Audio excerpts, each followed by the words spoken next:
Comment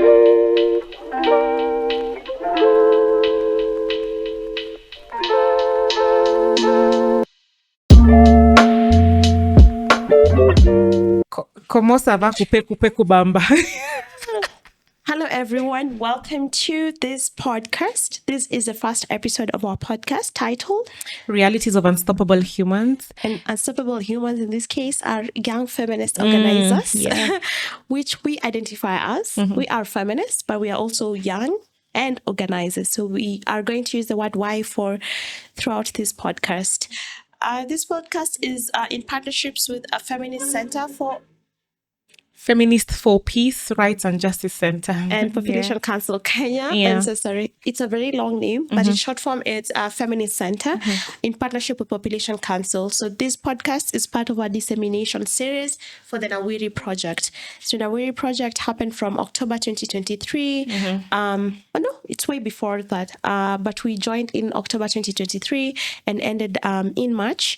And it's focusing on how young feminists are organizing in communities. We were part of the core team, which meant we were the researchers collecting data, analyzing the data, and disseminating.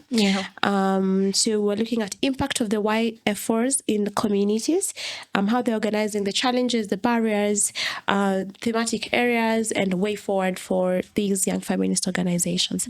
So let's get started, my fellow feminista. Na amevalia t-shirt imeandikwa Wild Feminists. I hope camera inaona. Inaona. Wendo mnaicheki. Mtaizoom. Yeah, I'm on brand because why not? You know, patriarchy is always on brand every day. Not that I spend all my days battling patriarchy, you know. I'm just here baby girling as I change the world and all. But yeah, so the Nawiri Project, we did it in Kenya and Mexico. And I remember Malkia, as during our first days in the project, we were talking about patriarchy in Mexico. And I remember, do you remember us talking about machoism? Yeah, that was so long ago, right? We're talking about machoism. And one thing I realized is that women and girls all around the globe, around the world, our challenges are interconnected. They're the same. You know how Mexico has machoism. Juliet unaitwaje? Ubani ama? Like ubani. Imagine hata si ati ni like it's just like a slang for ghetto machoism, where men feel like they're over dominant and a woman. So is that equivalent to Luo Nagi? No. It's not. So there's a friend of mine alikuwa ananiambia huko kwao it's very very patriarchal. So mtoto alitumwa kwa boma akaambiwa enda huko useme this and this and this and this, a young boy akarudi akasema ile boma hakuna watu. So watu kuenda wanaona like kuna mama na watoto wake. So there was a mother and like her girl. So ideally akisema kuna watu like mzee mwenye nyumba hayuko, like the man of the house is not there, so that equates to there are no people. So in short, that information that unaenda kupeana huko, it's not void. No decision can be made. Right. So we are yet to see the how the data was between Kenya and Mexico. I think it will be posted in PC pages. But this is what we came up with in Kenya. And even today, as we introduce the project, we also want to talk about our achievements as young feminists, you know. Also our journey. Our journey, to really speak about our journey before the achievements, our own personal journey as I remember when we were doing the young feminist journey and talking about there existed issues that, you know, made us feminists. Like, again, it's going back to the issue could be inequality. It could be, you know, even the areas that we love. Is it climate justice? Is it gender-based violence? Is it the is there intersectionality of the two? But also looking at... There's intersectionality in everything, honestly, everything. But also looking at what is our own personal journey in feminism. Can we break down what feminism is for our own specific experience and context for people who do not understand feminism? And, you know, I hope we recruit more by the end of this series, recruit more people to either own up the word to believe feminism, in the cause. Yeah, or even just a lot of men to be feminist. Yeah. Okay. Yeah. So what's your journey, Terry? I don't think I've always been a feminist. I just didn't put a tag into it. But in primary school, I grew up in Kibera, born raised in Kibera, I work in Kibera. I still live in Kibera. For safety reasons, that's that good to say? They will never know where sindio mtani bigi. Mtani bigi. I went to school in Olympic Primary School. That time, because I'm a millennial. Malkia hates me saying I'm a millennial, but yeah, I'm a millennial. You're too young. I know, right? Hey, it's self-care, guys. Take care of yourselves. I'm a millennial. So, tuki grow up, tulikuanga na head girl, na head boy. And always the head boy alikuanga like the voice of reason, ndio kusema, and then the head girl. Like ideally walikuanga, ama unapatanga most times school captain alikuanga mwanaume, alafu mwenye na deputy wake ni dem. I don't know if it still happens today, but that was the ideal setup your time, ideal in quotes, because that was what we used to see. And I always used to question even the examples, even during acting. Your time tulikuanga na chairman wa youth, chairman wa, you know, atukwa na gender neutral terms that are like chairperson, you know. So tulikuwa tuna grow tukijua like if there's a position here, it's for a man. And I used to question them. So right now, when I'm older, when I like did like when I went to feminism school and learned about feminisms and all these things, is when I came to realize, I was a feminist even way before I used to challenge these things. I used to so we grew up all girls, and when my brother came, because we have like a 12-year gap, alikuwa vyombo nini, and I thank my mom because in our home sisi they're not like cooking, cleaning, those are not gender roles. Ka unasikia njaa bro, go and cook, you know. And that doesn't say that I cannot cook as a woman, you know, such things. Besides vitu kama hizo, Malkia tafadhali, wanasemanga like things like cooking, when you come out of your mom's, guys, when you come out of your mom's vagina, it doesn't come with cooking and cleaning. Yeah. You know? So how is it a gender role? Yeah. It's not inherent in women. It's not inherent in women only. So this is societal nonsense. So I think for me, it just clicked when I was in primary school, when I used to question things. I'm like, why are we behaving like this and such things? So that is when I knew. I have watered my feminism. It's blooming, it's growing, with information, with mentorship, reverse and the hierarchical whatever mentorship. I have embraced feminist ethics. I have learned, I have cried, I have laughed, I embraced feminist joy. And that is why I'm here today. And I have niched down into what I want to do. My intersection is gender, climate change. Right now, I'm very, very passionate about progressive taxation and how it affects the women economy. You see, like it keeps growing, you know, because I feel like we need more feminists in the space to just talk about how taxation, for instance, is affecting service delivery, particularly for women. Yeah. That's true. My own personal journey, I think it's similar for most feminists. I mean, other than the very landmark traumas around the way, but I mean, for most of the feminists, and even when we're doing the journey, is again the existing an inequality that you want to solve. I mean, that you feel like you are a martyr towards the cause. Jesus, you want to die for the world. I want to die for the world. Yeah. It happens to the best of us. It's a curse that happens to the best of us. But I mean, also personally growing up, I come from, and you know, my story and every of my articles and all my personal stories really recognize the land that I came from, and I exist at the border. Literally, I am a child of the border. I live at the border of Makueni and Kajiado. That must be very dry, right? It is really dry, but I mean, it's also a clash of cultures. There is Maasai's on the other hand, and you know, Maasai's, and you know, when you talk about pastoralism and how that has even influence on girls' lives, I've seen girls married off. My own friends married off like at 8, 9, you know.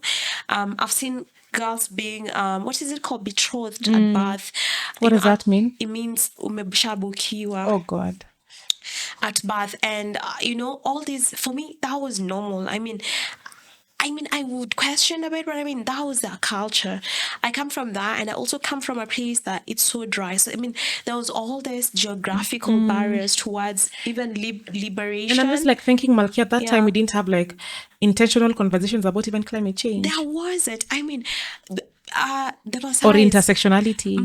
My friends' families were moving all the time. Like, this is nomadic pastoralism, and it's their culture. But I mean, I didn't even have words to talk about climate. Like, I didn't even have the words to talk about displacement, migration. I didn't have words to talk about all these causing child marriage. I was an observer, and I felt a lot of us is even growing into our feminism, we were observers at some point until it clicked one day and we're like, oh, I want to do more. So I come from that land. I recognize that land. It has grown me. It has brought me up. I was born in the village hospital. Your mom. Yani, let me tell you a very interesting thing. It was very cool for us to not be born in the village hospital, but why did my mom end giving birth to me in the village hospital? So I'm born and bred literally in the village hospital. And I'm saying these small things, like given my name, I was given Malkia. It's stuck. I mean, the journey is like they add up later in life. And I mean, even when I remember I went to school really young. I do not remember my first day in school. I found myself, my first memory is I was going for a break in, I think, nursery or class 1. I was the youngest in class. But I think I was overcompensating. Maybe my feminism is a form of overcompensation for how young I was and how short I was, so small. But in class 1, they did not want they made me do the whole test. I couldn't reach my ear. You still like doing that test? Yeah, I did it. And I didn't reach, and I was the teachers are like, she's too smart, you have to let her go. And I had to go to class 1, and they made me class monitor. And for me, at that time, leadership for me was the highest form of liberation. And I mean, I didn't term that as feminist at that time, but it was the highest form, like to make decisions. To make decisions at that point. To say, oh, to write noisemaker times 1,000, guys, times 1,000. I mean, at some point it was utiaji, but also at some point this was like how leadership would look like, bestowing it on a little girl, and a little girl who had an ambition later to become the president of this country, for example. Do you still want to be the president? Hey, bwana. Nakuhitaji sasa ni kunoma. Morara kebaso. I do not identify with anyone's politics. Guys, don't quote me. You are an independent country. Yeah. But I mean, also growing up, seeing all the struggles that I connect here. I even say, you remember the article we were writing with Farida last week?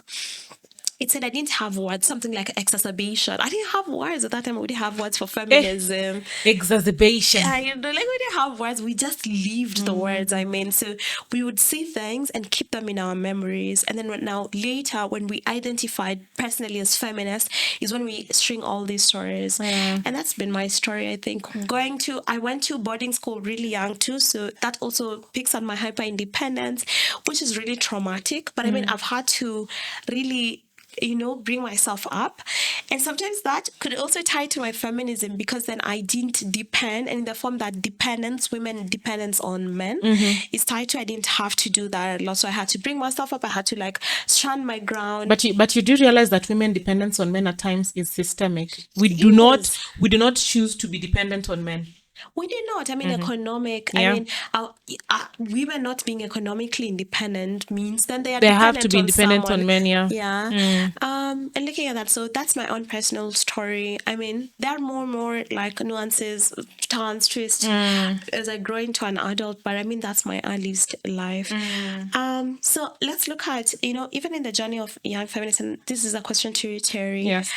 We've started from our birth. Yes, we've seen an inequality. Probably it could be how we just grew up, our own families, it could be our own societies, it could be our own friends who inspired our own feminism. But also looking at the journey, at support, you talked about mentorship, and I know we'll talk about mentorship more in the next episode. So talking about mentorship, which is a feminist mentorship, and mentorship in itself, I mean, there was a point on resilience in our journey, and looking at us now growing to become organizers, saying, oh, you know what, I need to organize in this specific thematic area.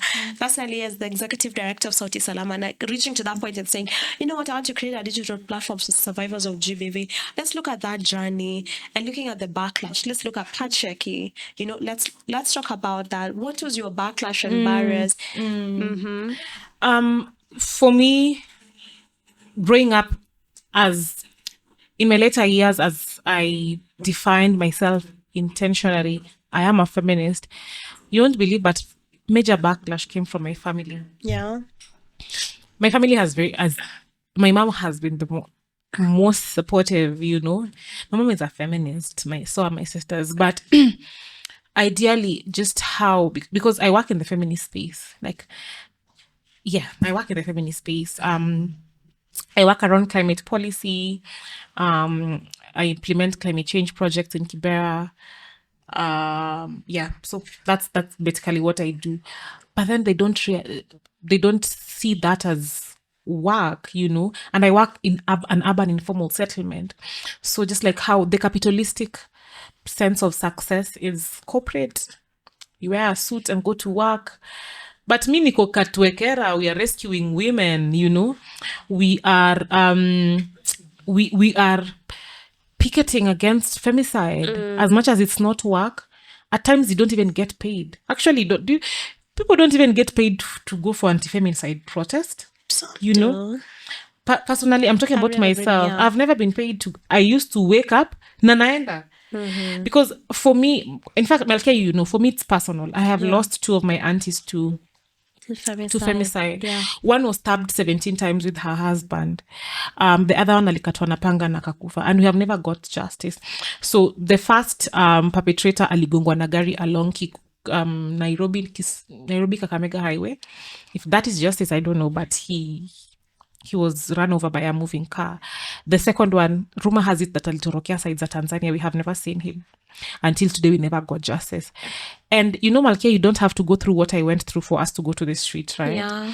So so it's ni backlash from family members. Okay, like, why are you doing what you're doing?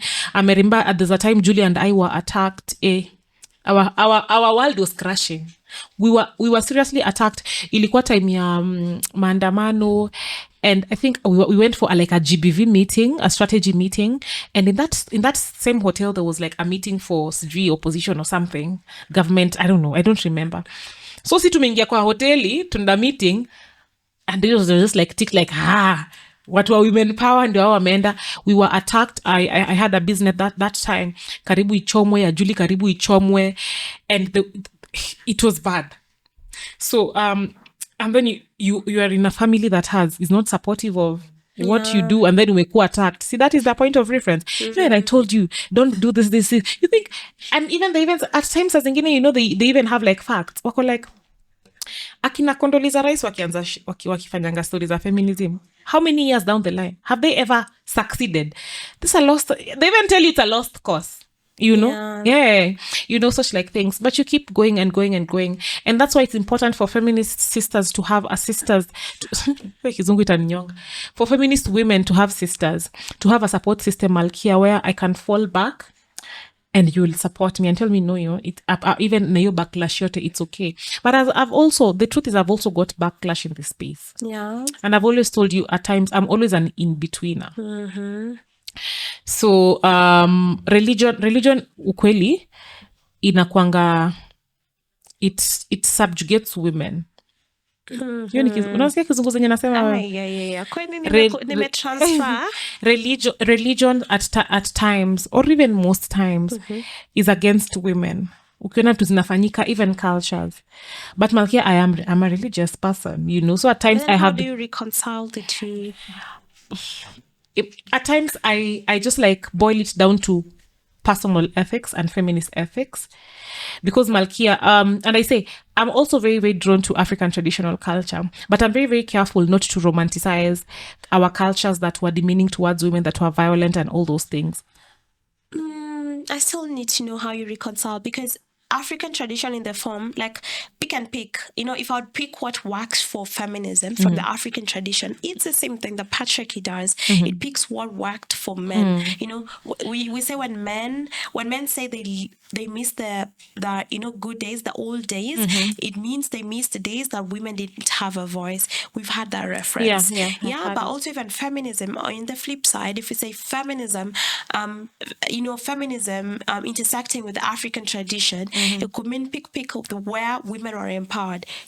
So actually, let's start with even in African traditional society, there are women who led our society. You know, vile kulikuanga kijekentile. Yeah, but you see, Saa zingine patriarchy imefanyanga dizi ni stories zenye atusemi Malkia, you know, and imefika point yenye we need to even celebrate these stories, make them be known. Manze kuna mtu mwenye ajui story ya Kijekentile Ngwale, that's her name, right? Kuna watu hawajui there was the first my mom is called Grace. She was named after the first woman mayor in Kisumu County. Hiyo time ilikuwa ndio municipality ama nini. But you know, her story, I mean, there's the Grace Onyango Hall. That's just it. But have we said that her story enough so that we know? Enyewe hata kama patriarchy ilikuwa inatu F over huko kitambo, there were some things in African traditional culture that promoted women autonomy. As much as seemingly, the thing is we have always romanticized the negative and not, this is the power of storytelling, Malkia. Yeah. Let's go back, because Malkia, not everyone wants to be westernized, and that's the truth. Let's go back and say, you know what, this is the African traditional society. Here, women used to make decisions, vitu kama easy. Storytelling, tell people about, because as I'm saying, we keep over romanticizing violence and retrogressive cultures, but they're progressive cultures. Why don't we not bring them out clearly so people can learn from them? You know, different cultures in Kenya, we are 42 tribes plus, yeah, because other tribes were officially listed. But looking at that division, I know we're getting political now, but I mean, every culture had its own different kind of norms and settings. So it's going to our African tradition, like inherent in our own, like I am Kamba. So if you're reconciling feminism and African tradition, am I referencing my Kamba culture, or am I referencing cultures like generally in the Kenyan context? Wow, never thought about that. But I'd reference the Luo culture, so to speak, because it's your culture. Because it is my culture. Kinjakitile is not Luo. It is my culture, yeah. And I'd like to know if you're a Luo storyteller, please reach out, just write the details hapo chini so that we know. Let's talk about, even because Malkia tena hatuwezi kuwa tuna keywords hizi hatujui. You know, let's talk about our culture in the Luo culture, because I know there's like wife inheritance, teroburu, you know, wife inheritance. There is there's like kuna tu cultures zingine kwa Kijaka ukweli zenye are against women, they're not progressive at all, they're very, very retrogressive. But still, Malkia, I feel like it's important for us even to know which are these retrogressive cultures, so that we know then how do we deal with them. Changing cultures ujue sio rahisi. Yeah. These are like people's way of life. Like mtu nimezaliwa nikapatanga tunangolewanga meno. It's identity, you know. So saa zingine hizi vitu si rahisi, Malkia. Yeah. So the power of storytelling is, let's know these stories and see what are we going with, what are we curing. Yeah. And if this is what is, then how do we start curing your identity? Kenye umejua, you're 25 years old. For 25 years, manzo umeishi ocha, hiyo ni kenye umejua. Unaelewa? Feminism, as patriarchy puts it, it's something that is so Western. Nini. Yeah, see, that's how it's put it. There's African feminism. There's African feminism existed before Westernization. Yeah, it's important for us to storytell about our cultures and just know, you know. Jukweli Malkia, for example, we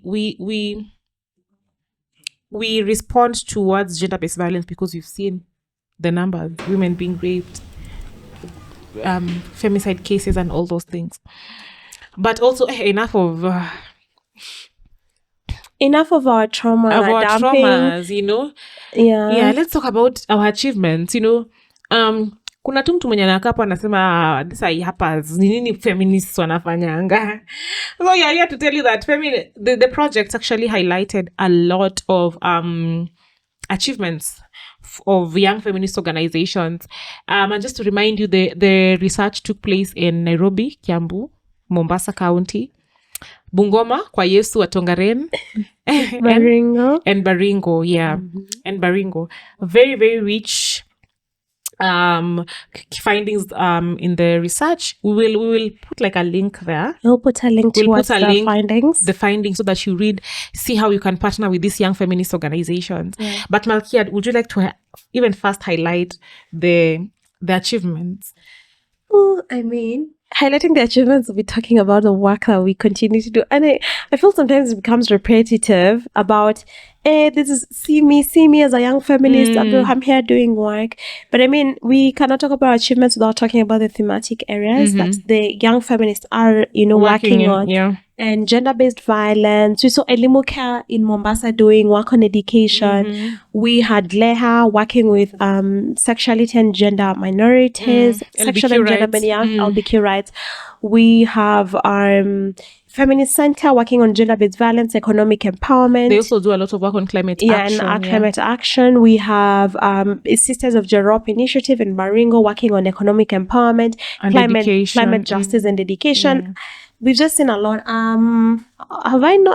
Okay. So those are the thematic areas that a lot of organizations are working on. But also we're looking at what ways of delivery of this work through mentorship, capacity building, all that, things that we don't want to repeat here. But I mean specific examples. And since Terry and I were in Mombasa working with Elimu Care, and specific example was, real stories and names of girls who've been able to go back to school through even pulling of community resource, through Elimu Care. We had in Baringo, people did an intergenerational dialogue on FGM, like the older women and the younger women come together. Amazing. And sit. It was beautiful. And I mean, and looking at all these and even Malkia, when talking about cultures, changing cultures, the older women will tell them, this is what we used to do. Yeah. So that you get to understand, why are we being forced to be on the knife? And then now you come up with solutions, So it's very important for us to know our history. Yeah, it's true. And I mean, that also bears into storytelling, which Nawiri was very, very particular about. And we did even a photo voice on it. Like our stories as Africans. And this, when we were starting the project, we looked at storytelling as African of us. And I mean, when we were looking at even donor reporting, donor funding, why is storytelling not being integrated? I mean, I can tell you a story of the impact I've created, and that should be enough. But also looking at storytelling being a very, very good way that feminists were doing their work, young feminists in communities, right? And I mean, we've talked about FGM. Let's talk about Leha in Nairobi. In Kiambu, and Feminist Center in Nairobi, and looking at the context of, urban informal settlements and, how, intersecting needs, come about when it comes to young feminist organizing. But I mean, one of the biggest, new of achievement, I mean, from the findings, what we were doing work regardless of being funded or, only two organizations. Only one organization at that time had been, two organizations have been properly funded in the form that they could, do mass Sisters of Europe have been selling tree seedlings, and through these tree seedlings, they have been buying sanitary towels for girls. They have been funding their economic empowerment project, their menstrual hygiene project, and it goes on and on. And I just look at Europe and I said, hey. And she was selling the seedlings last week for 10 bob. And I'm like, all these 10 bobs are being collected and they're empowering girls. And I mean, 10 bob, would look like small to us, but I mean, in that community, 10 shillings is a lot. And they're very, very passionate also about tapping into community resource, So Sisters of Europe will be like, you know what? The chief would give us the community hall. I don't know if it's the role of the chief to give community halls, but the community hall was given. And then they look like, Malkia, you can help us in social media so that we amplify our voice. You are a community member, Malkia, you wouldn't charge us. Terry will support us with facilitation and moderation. And that is how they've been surviving, and they're doing a lot of work. Imagine with all those cultural barriers. Feminists are working, guys. I know we are working and we are unfunded. And I mean, the project was also looking at, I know funding could look like a barrier. I know we've talked about we'll talk about barriers in the last episode. So we'd look at funding as a barrier, but also it could be an achievement, like shifting dependency on donor to community resources. Sisters of Europe are doing that is an achievement it even for fits us. To how money is power. When you look at powerful people, the most powerful person uko juu ni mwenye kona do. Unaelewa. And at times even they would give unaweza kosa pesa alafu they didn't see it as a barrier for them not to work. They didn't have money. They had three siblings, propagated them, sold them. Girls are in school, and even the same thing with girl power. Dama. Girl Power selling soap. And Girl Power are doing a lot of amazing projects in HIV, I know, HIV and AIDS, SRHR. and SRHR. And I remember even condom use, teaching young people on condom use, and HIV prevention, and even stigma for yani.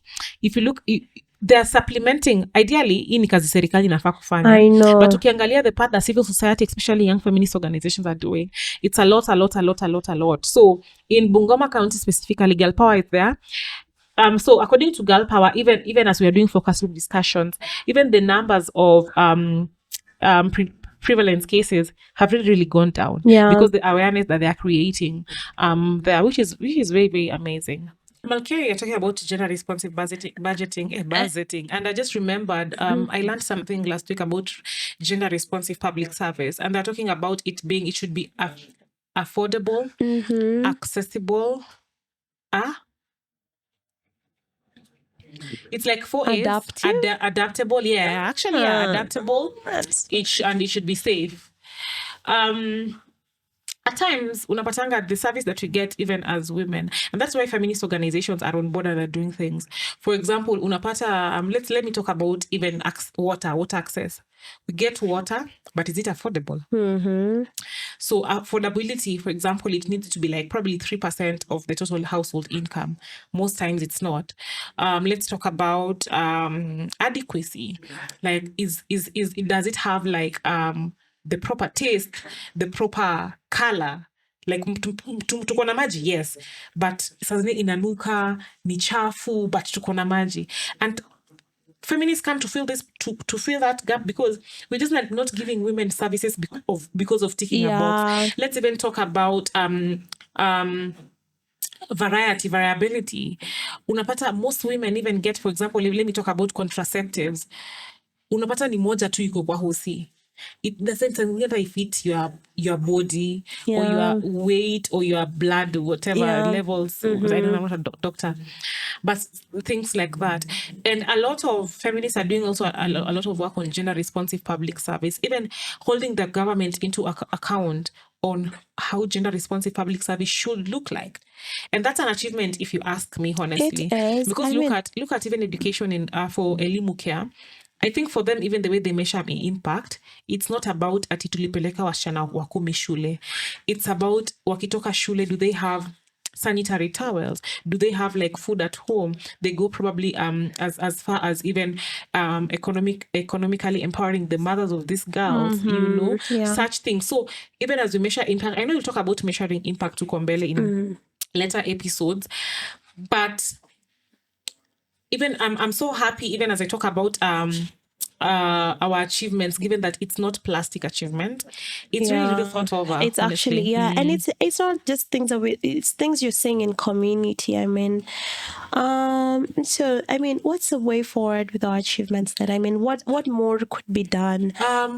There's I don't want to say what more could be done, because when you talk about what more could be done, feminists are always on. We're not even resting. See to go to, but still, that doesn't mean that you should rest, because women are still dying. Femicide cases recently, Malkia Man said they have been skyrocketing. When you use red lipsticks to. But I read that Kiambu red lipstick was used for civil disobedience. Yeah, it was, because you are not allowed to wear red lipstick or something like that. Yeah. So sahi tukianza kupigana na red lipstick tena butaki. Like maroon, we need to make it like more red and shouting. I don't wear lipsticks, but I'm going to start soon. Yeah, I read that. That makes patriarchy mad. So things like that. So I wouldn't say ati then what next. I want us to celebrate where we've come from. As young feminists, but I also want us not to forget, to sahau that women still need us, young girls still need us. Anti-rights are organizing, patriarchy is organizing. We need to organize with money, without money. We need to organize mad. We need to organize tired, but still we need to water our flowers. We need to fill our cups. And we need to take care of ourselves. I need to take care of ourselves. Very much. Yeah, so I think what I'd say, Malkefi, even as we close, is from a feminist to other feminists, we see you are doing the work, and bless your soul. It's true. I think that's a parting shot. Yes, I hope to see you in the next episodes. I look like I was the interviewer today. I'll be speaking more in the next ones. Yes, thank you so much. See you in the next one. Bye. We were your host, Terry and Malkia. Peace out. Bye-bye. Bye-bye.